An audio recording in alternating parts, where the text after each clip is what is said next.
Olá, pátria amada Brasil, meu abraço a você, meu amigo e minha amiga, meu irmão, você patriota. Hoje, 13 de dezembro de 2025, sábado, Deus te abençoe. Fica até o final, tem uma palavra de Deus para o seu coração hoje. Quero fazer aqui um registro especial. Dia 13 de dezembro de 1932, a Igreja de Cristo do Brasil, a igreja que eu congrego, foi implantada na cidade de Mossoró, Rio Grande do Norte. Amém? Os irmãos lá, Deus direcionou, dia 13 de dezembro de 1932. Portanto, hoje nós estamos celebrando o nosso 93º aniversário de implantação da Igreja de Cristo no Brasil. Somos uma senhora igreja com 93 anos. É jovem, né? Para quem vai viver a eternidade. Mas assim, nós somos parte do corpo de Cristo. Eu quero trazer uma palavra de Deus para você, quero te abençoar com a palavra do Senhor. Hoje é 1 Timóteo, nós terminamos aquele texto de Efésios, que a gente vinha falando sobre algumas orientações. Vamos aqui, 1 Timóteo 3, 14, 15, diz assim a palavra de Deus. Escrevo-te estas coisas, esperando ir ver-te em breve, para que, se eu tardar, fique ciente de como se deve proceder na casa do Deus vivo, coluna e baluarte da verdade. Amém. Vamos aqui aprender um pouco, né, com a palavra de Deus. Paulo está aqui, escrevo-te estas coisas. Está escrevendo a Timóteo, porque Paulo, depois de ter implantado a igreja em Efésios, né, ele deixa Timóteo ali como superintendente daquela região, e ele escreve a Timóteo, depois de ter ensinado, dado instruções assim sobre a questão da oração, dos cultos, como proceder, os oficiais da igreja.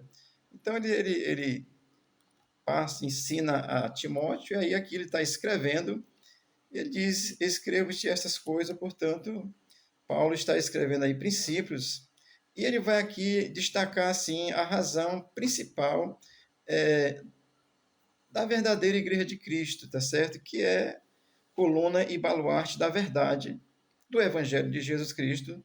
Portanto, nós somos exemplos de Cristo, testemunha da verdade desse Evangelho. É nesse sentido que Paulo escreve para Timóteo e para todos nós. Então ele diz, escrevo-te estas coisas, tá certo? Depois de ter orientado sobre orar, sobre algumas situações, celebração no culto e tal, aí vai escrever mais algumas coisas. Vamos aqui à segunda parte do versículo 14, que diz assim, esperando ir ver-te em breve. Ora, Paulo tem o desejo, como missionário, sempre de retornar ao local onde ele implantou a igreja e ver como é que está, e orientar, certamente, desfrutar da alegria de ver aquela igreja, revisitar, né? Então, isso é uma coisa natural de uma igreja, de uma comunidade. Os seus líderes devem visitar uns aos outros, tá certo?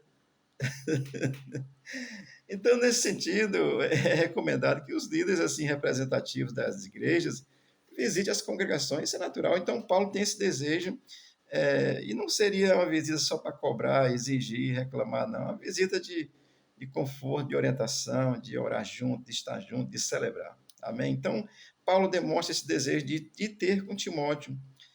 E ele vai recomendar, porque se eu tardar, olha, Paulo tem ciência que não é tão fácil retornar para onde ele estava querendo ir, tá certo? Então ele vai dizer assim, para que se eu tardar. Então ele tem ciência de que possivelmente não seria voltar. Eu não tenho a informação nesse momento se Paulo retornou ainda outra vez lá, eu sei que da primeira vez ele foi, tá certo?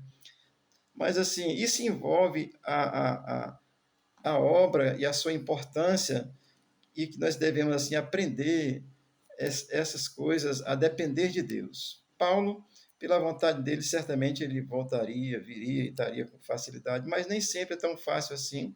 E ele diz, porque se eu tardar, tem a possibilidade, Paulo entende que tem a possibilidade de não conseguir vir. Ele vai dizer assim, fique ciente de como se deve proceder na casa do Deus vivo. Olhe, no contexto do Velho Testamento, a casa de Deus era em Jerusalém, a representatividade, o Deus se manifestava lá no Santo dos Santos, através da arca e tal. Mas aqui no Novo Testamento, a igreja somos nós, o corpo de Cristo. Mas Paulo diz, para que fique ciente como deveis proceder na casa do Deus vivo, na congregação, na comunidade, mas como crente. Portanto, os procedimentos de um pastor, de um líder, alguém que está liderando algum grupo, eles são fundamentais para o testemunho correto, o testemunho certo, de fortalecer para que não haja escândalo. A gente tem que pensar nisso mesmo, tá certo? Então, Paulo tem essa preocupação que ele, para que Timóteo fique ciente, como é que ele deve proceder, tá certo? E isso é importante. Um líder cristão não pode viver dissolutamente, irresponsavelmente, sem fazer as coisas, procurando pelo menos acertar, procurando pelo menos entender o que a Bíblia realmente está ensinando para pregar e, principalmente, viver. Amém? O que eu prego e o que eu vivo tem que ser a mesma coisa, tá certo? Então, Paulo, ele tem essas preocupações e ele vai dizer assim, que ele, mesmo que ele não venha, Timóteo deve estar ciente de como se deve proceder. Isso é muito gracioso para um líder cristão, para quem dirige alguém, tem que ter caráter, responsabilidade mesmo, tá certo? Então, os procedimentos de um líder devem ser coisas que vão na direção daquilo que Jesus ensinou. Estou falando de líder cristão, da palavra de Deus, e se você é cristão e lidera em um outro ambiente, também. Que não seja uma igreja, mas seja uma empresa, seja um lugar aí, tá certo? 1 Timóteo 4,12, Paulo diz assim, ninguém o despreze pelo fato de você ser jovem, mas seja um exemplo para os fiéis na palavra, no procedimento, no amor, na fé e na pureza. Show? Ninguém despreza a tua mocidade, Timóteo, mas tu ser exemplo, tá certo? Porque se você não for exemplo, você já está se desprezando por si só. Se você for um mau exemplo, um péssimo exemplo, tá certo? Então, exemplo para os fiéis na palavra, conhecendo, pregando realmente a palavra, proceder conforme a Bíblia ensina. Podemos errar, claro, mas não temos a intenção de errar. No amor de Deus mesmo, na fé e na pureza. Ter um coração puro, sem maldade, sem julgamento, sem estar difamando ninguém. Amém? E aí o versículo 15 vai encerrar dizendo assim, coluna e baluarte da verdade. Paulo ele destaca aqui dois assim, eu vou colocar como três fundamentos essenciais para a igreja de Cristo. Eu vou dizer coluna e baluarte da verdade. Então, coluna, baluarte e verdade. Então, assim, coluna, um exemplo bem claro, bem simples, né? Você vai construir uma casa, você coloca aí, se você, principalmente se for forrar, fazer andares e tal, você tem que colocar uma coluna bem firmada para que ela sustente. Então, é nesse sentido, assim como a coluna sustenta aí uma casa, um edifício, uma ponte, uma coisa, a Igreja de Cristo, ela é o sustentáculo da vida das pessoas, da verdade, né, da palavra de Deus, da pregação da palavra de Deus. Então, a igreja ela é coluna. E aí, no caso aqui, Paulo era uma coluna para a igreja, ele está dizendo que Timóteo deve ser essa coluna para a igreja, eu e você devemos ser colunas. Tem colunas centrais, tem colunas laterais, mas tem colunas. Nós precisamos ser colunas para a igreja de sustentação, de edificação da palavra, a verdade de Deus. E baluarte vai ter um sentido também de fortificação, de proteção, muralhas, né, que protegem naquele contexto, tinha isso. Então, basicamente, baluarte refere-se assim a barreiras de proteção. Eu vou usar nesse sentido de baluarte como sendo essa barreira de proteção que protege a palavra de Deus. A palavra de Deus, por si só, ela já se protege, mas a igreja, ela é baluarte, ela é fortificação dessa palavra para ser arauto dela, sustentar a verdade que está nela. Amém? Então, isso é muito interessante porque Paulo vai dar essa orientação que Timóteo deve ser essa coluna e esse baluarte, essa coluna que sustenta a verdade, que protege a verdade contra as heresias. Estamos aqui hoje. Existe um cristianismo progressista que prega que Cristo é bom, mas a sua igreja não. O negócio é esse. A igreja de Cristo é o corpo dele, como é que ela não é boa também? Então, são uma verdade e uma meia-verdade, que aí é isso que o cristianismo progressista faz, e nós estamos aqui como baluarte Paulo está escrevendo a Timóteo e a nós, dizendo, seja coluna da verdade, Timóteo. Seja coluna da verdade, André. A verdade da palavra de Deus. Amém? E baluarte, proteção mesmo, no sentido de um muro de proteção, um muro de arrimo, assim, uma sustentação na pregação da palavra de Deus, a verdade de Deus. Amém? Baluarte se refere assim a essa barreira de proteção. Um cristão genuíno, ele é essa barreira entre o falso profeta, o mau pregador, o mentiroso, aquele que abdicou da fé e está aí pregando bobagem, e nós estamos aqui para defender a verdade como as colunas e baluarte dessa palavra, que é a palavra de Deus. A igreja é sustentáculo dessa palavra, a igreja de Cristo, que completa 93 anos hoje. Olha, eu estou dizendo que nós somos parte do corpo, nós não somos o corpo. Eu já dizia uma coisa sobre isso, tá certo?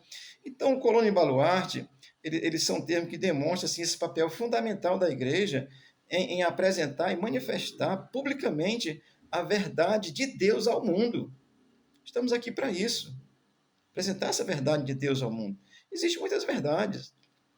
Se eu disser que o Alexandre de Moraes é um ditador, isso é verdade, tá certo? Mas eu estou falando da verdade de Deus, portanto, a igreja ela é coluna e baluarte para apresentar essa palavra ao mundo, porque e a igreja são todos os que creem em Cristo, que formam o corpo de Cristo. Lá em Romanos está explicando isso, não vou fazer essa parte agora, tá certo?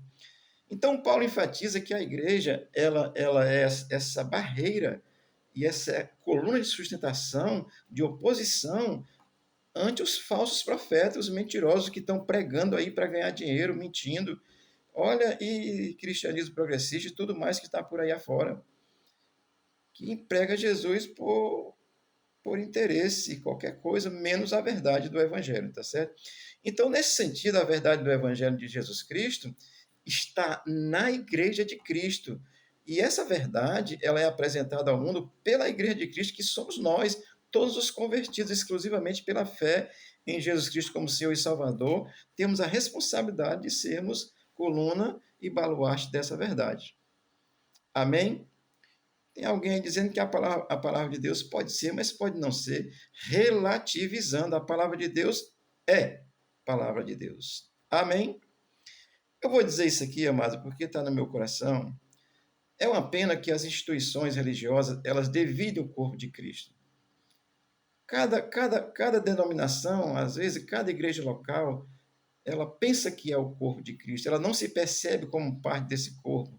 E aí acaba criando problemas. Se a gente tivesse um entendimento mais claro, os líderes principalmente, e a gente tivesse um entendimento de que as denominações não são o corpo, a Igreja de Cristo no Brasil completa 93 anos de implantação hoje, 13 de dezembro.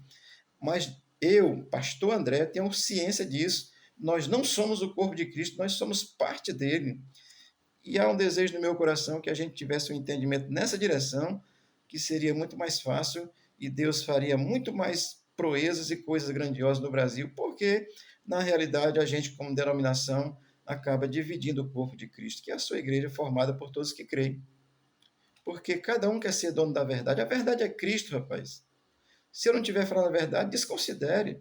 Mas, assim, a verdade é Cristo revelado na palavra. Então, não são as igrejas.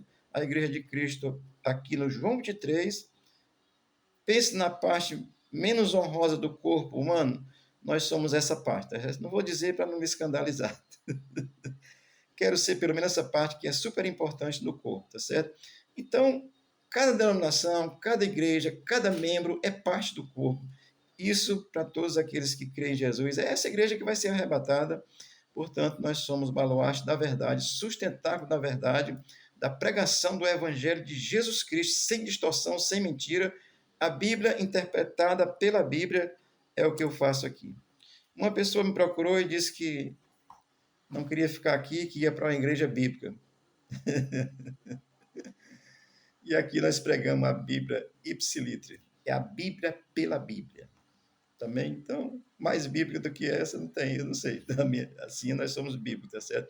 Mas, amado, olha, somos o baluarte dessa verdade. Eu quero encerrar lendo 2 Timóteo 2,19, que diz assim: todavia, o fundamento de Deus fica firme, tendo este selo: o Senhor conhece os que são seus, e qualquer que profere o nome de Cristo, aparte-se da iniquidade, ou seja, deixe o pecado. Ninguém diz que é de Cristo e continua pecando, não, querido. Nem que seja um processo, vai mudando. Tem coisas que são, pá, imediata. Mas tem coisa que é processo, mas tem que mudar. Não dá para se dizer que é de Cristo, está fundamentado na verdade de Cristo e viver na iniquidade, no pecado. Não, porque nós somos o baluarte da verdade, da pregação do Evangelho, testemunho da verdade de Jesus Cristo, coluna, sustentação da verdade de Cristo aqui na terra. Amém?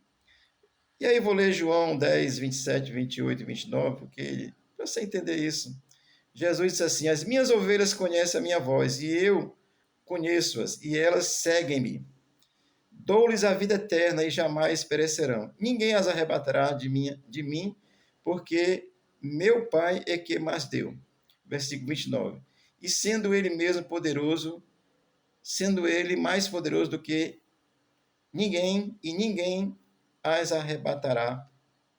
Amém? Então, essa é o corpo de Cristo que dá testemunho. Vou só frisar de novo, estamos completando 93 anos hoje como igreja, entidade religiosa, Igreja de Cristo no Brasil.